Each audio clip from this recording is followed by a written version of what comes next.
Makhluk mitos dalam folklore Indonesia. Fakta atau fiksi? Makhluk-makhluk mitos Indonesia dieksplorasi dalam video ini, menyingkap kisah-kisah menarik di balik sosok legendaris tersebut. Sebuah perjalanan dilakukan untuk menelusuri apakah cerita-cerita menakjubkan ini berakar pada catatan sejarah atau sekadar hasil dari imajinasi yang begitu hidup, intrik, dan misteri. Bagaimana jika kisah tentang makhluk purba bukan hanya dongeng pengantar tidur? Indonesia adalah tanah yang syarat legenda, di mana makhluk seperti orang pendek dan Garuda dianggap lebih dari sekadar mitos. Ikuti perjalanan kami menyelami kisah-kisah menawan ini, menjelajahi apakah makhluk luar biasa tersebut benar-benar pernah ada di dunia kita, atau hanya hidup dalam ranah imajinasi. Pertanyaan dan tantangan: mungkinkah makhluk mitos lebih dari sekadar folklore? Bersiaplah untuk mempertanyakan kembali semua yang pernah kamu yakini tentang makhluk legendaris. Kita akan menyingkap kisah-kisah mencekam dan narasi kuno untuk menentukan apakah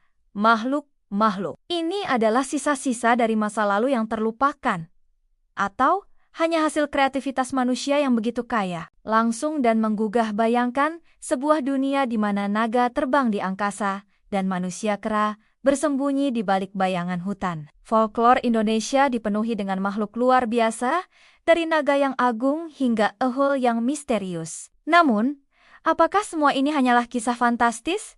Atau ada sebutir kebenaran yang tersembunyi dalam legenda kuno? Video ini akan membawa kalian dalam ekspedisi untuk memisahkan fakta dari fiksi, menelusuri kekuatan abadi sekaligus kemungkinan nyata dari makhluk mitos Indonesia. Bisikan dari Nusantara membuka pesona folklore Indonesia. Lebih dari sekadar dongeng, ini adalah pondasi budaya. Menyingkap misteri utama.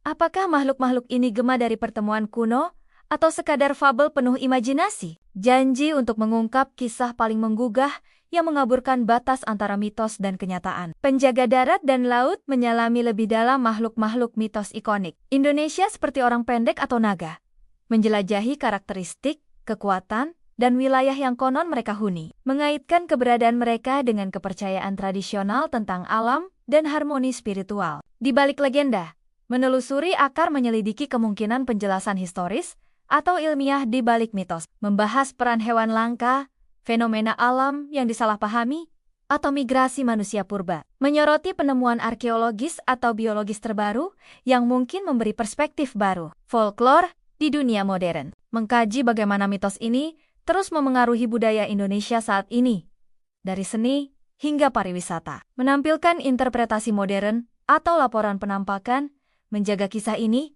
tetap relevan dan menarik, mengangkat kekuatan abadi dari tradisi bercerita, dan mengapa legenda-legenda ini tetap hidup di era digital. Sekian video tentang folklore Indonesia. Jangan lupa subscribe, like, dan share. Sampai jumpa!